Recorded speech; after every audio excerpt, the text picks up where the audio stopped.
మన ప్రభువును ప్రియ రక్షకుడైన యేసుక్రీస్తు పరిశుద్ధ నామమున మీ అందరికీ మరణాత.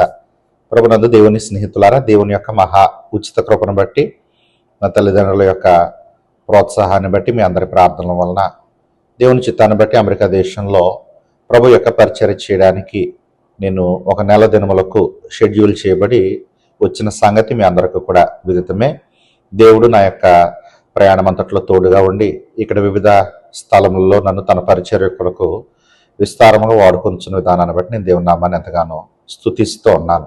అయితే మొదట జేఎఫ్కే అంటే జాన్ ఎఫ్ కెనడీ ఎయిర్పోర్ట్లో, న్యూయార్క్ పట్టణంలో ఉన్నటువంటి ఇంటర్నేషనల్ ఎయిర్పోర్ట్లో నేను ల్యాండ్ అయిన తర్వాత న్యూ జెర్సీ ప్రాంతానికి నేను వెళ్ళి అక్కడ 2 వారాలు దేవుని యొక్క పరిచర్యలు నేను వాడబడడం జరిగింది. మరి మొదట అనుకున్న దానికంటే కూడా షెడ్యూల్లో లేకపోయినా మరి మొదట నేను వాక్యం చెప్పిన స్థలమందు ఏకీభించిన కొందరు మరి వేరొక చోటకు నన్ను ఆహ్వానించి అక్కడ కూడా ప్రభు పరిచర్యలో వాడబడ్డానికి దేవుడు ద్వారం తెరిచాడు. మరి ఆ మధ్య స్థలముల్లో నేను ఆ కాలమందు మరి నయాగారా ప్రాంతానికి, అలాగే వాషింగ్టన్ DC ప్రాంతానికి కూడా వెళ్ళి అక్కడ కూడా వివిధ స్థలాల్లో దేవుని నామాన్ని మహిమపరచడం జరిగింది. అటు తర్వాత నేను హ్యారిస్బర్గ్ అనేటువంటి ప్రాంతానికి వెళ్ళాను. అది కూడా షెడ్యూల్లో లేదు. మరి వారు కూడా ఇలా దైవ సేవకులు ఇండియా దేశం నుండి వచ్చారు, చక్కని పరిచయం చేస్తున్నారని తెలుసుకొని నన్ను ఆహ్వానించినప్పుడు వారి మధ్యకు వెళ్ళడానికి కూడా మరి టైట్ షెడ్యూల్లో మరి ముందు అనుకున్న ప్రణాళికలు లేకపోయినా వెళ్ళడానికి దేవుడు ద్వారం తెరిచారు. మరి అదైన తర్వాత నేను అట్లాంటా అనేటువంటి ప్రాంతానికి వెళ్ళడం జరిగింది. జార్జియా రాష్ట్రంలో అట్లాంటా అనేటువంటి ప్రాంతానికి నేను వెళ్ళినప్పుడు మరి అక్కడ మొదట ఒక ఆదివారం నేను ఉండి మరి అక్కడ నుండి ప్రస్తుతం చార్లెట్లో ఉన్నాను. నేను ఇక్కడికి రావాల్సి ఉంది, కానీ అనుకోని రీతిగా మరి మీరు ఇంత వాక్య పరిచయం చేసినప్పుడు ఇంకొక 2 రోజులు మీరు అదనంగా ఇక్కడ ఉండి దేవుని యొక్క వాక్యాన్ని మాకు అందించాలి అని వారు కోరినప్పుడు మరి నేను కాదనలేకపోయాను.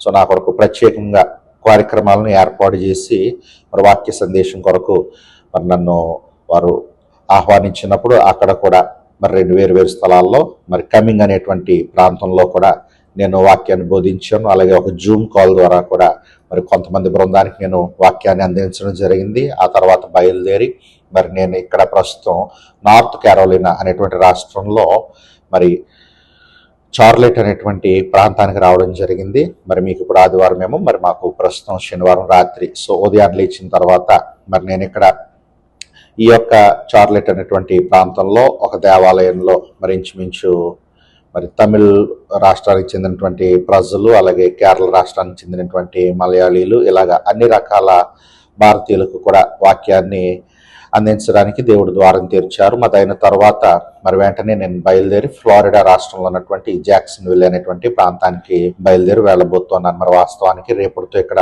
నా పరిచర్లు ముగిసిపోవాలి. సో 1 మంత్ షెడ్యూల్ అంటే 4 ఆదివారాలు. మరి వారు రిక్వెస్ట్ చేసిన దాన్ని బట్టి ఇంకొక వారం నేను ఎక్స్టెండ్ చేసుకున్నాను. మరి ఇంకా అడుగుతూ ఉన్నారు, నెగోషియేషన్ జరుగుతూ ఉన్నాయి.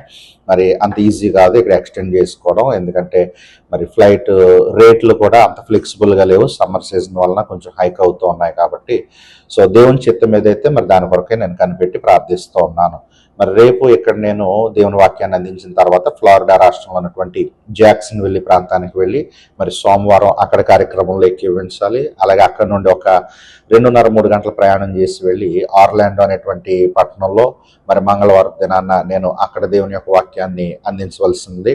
మరి అలాగే బుధవారం దినాన్న మరి ఆర్లాండో నుండి నేను బయలుదేరి ప్రో అనేటువంటి సిటీ, యోటా అనేటువంటి రాష్ట్రంలో మరి అక్కడికి నేను వెళ్ళి అక్కడ నుండి సాల్ట్ లేక్ సిటీ వెళ్ళాలి. సో బుధవారం అంతా ప్రయాణాలతోనే ఉంటుంది. మరి ఫ్లైట్ జర్నీయే ఇంచుమించు 5 గంటలు ఉంటుంది. సో అదైన తర్వాత మరి గురువారం, శుక్రవారం, శనివారము సాల్ట్ లేక్ సిటీలో మరి మీ అందరికీ తెలిసినటువంటి మా కుటుంబానికి ఎంతో ఆప్తులు మరి సోదరులు జేమ్స్ గారు, వారి యొక్క మరి ప్రాంతం అది. సో వారు ఏర్పాటు చేసినటువంటి స్థలాల్లో మరి వారు కూడా ఒక 3 కార్యక్రమాలు ఏర్పాటు చేశారు. అక్కడ కూడా నేను ఏకీభించవలసి ఉంది. మరి శనివారము సాయంత్రము కార్యక్రమం అవ్వగానే మరి నేరుగా ఆ ప్రార్థనా స్థలం నుండి నేను ఎయిర్పోర్ట్కి వెళ్ళి మరి అక్కడి నుండి మరొక 5 గంటల ప్రయాణం చేసి మరి తెల్లవారుజాము 6:30 గంటలకు మరలా నేను న్యూయార్క్ పట్టణానికి చేరుకోబోతున్నాను. సో అక్కడ వారు కూడా మరి నన్ను మాకు వాక్య పరిచయం చేయడానికి రండి అని ఆహ్వానించడం జరిగింది. సో ఈ రీతిగా ఈ వారం అంతా కూడా చాలా బిజీ షెడ్యూల్లో నేను ఉంటూ ఉన్నాను. మరి నా ప్రయాణాల కొరకు, అలాగే ఇక్కడ నేను వాడబడుతున్న విధానం కొరకు, అనేకులు ఎదుటి దేవుని నామాన్ని మహిమపరుస్తున్నటువంటి ఈ పరిచర్ల కొరకు మీరు అందరూ ప్రార్థిస్తున్నారు. నేను గ్రూప్స్లో చూస్తూ ఉన్నాను. మరి కొంతమంది ఈ ఫేస్బుక్, ఇన్స్టాగ్రామ్, వాట్సాప్ ద్వారా తమ శుభాలు తెలియజేస్తూ ఉన్నారు. అవన్నీ నేను చూస్తూ ఉన్నాను. ప్రార్థిస్తున్న మీ అందరికి కూడా నా ప్రత్యేకమైనటువంటి కృతజ్ఞతలు తెలియజేస్తున్నాను. అలాగే నేను కూడా మరి మన అన్ని మందిరాల కొరకు, సంఘాల కొరకు ప్రతిదినము నేను నా యొక్క అనుదిన ప్రార్థనలో జ్ఞాపకం చేసుకుని ప్రార్థిస్తున్నాను. మరి త్వరలో మరలా మీ మధ్యకు వచ్చి ఏకీవించి మీతో కలిసి దేవుని నామాన్ని మహిమపరచడానికి ప్రభు ద్వారం తెరుస్తారు అని నేను ఆశిస్తూ నా ఈ మాటలు ముగిస్తున్నాను. ప్రభువుకు మహిమ కలుగును గాక. అందరికి మరొకసారి మరణాత.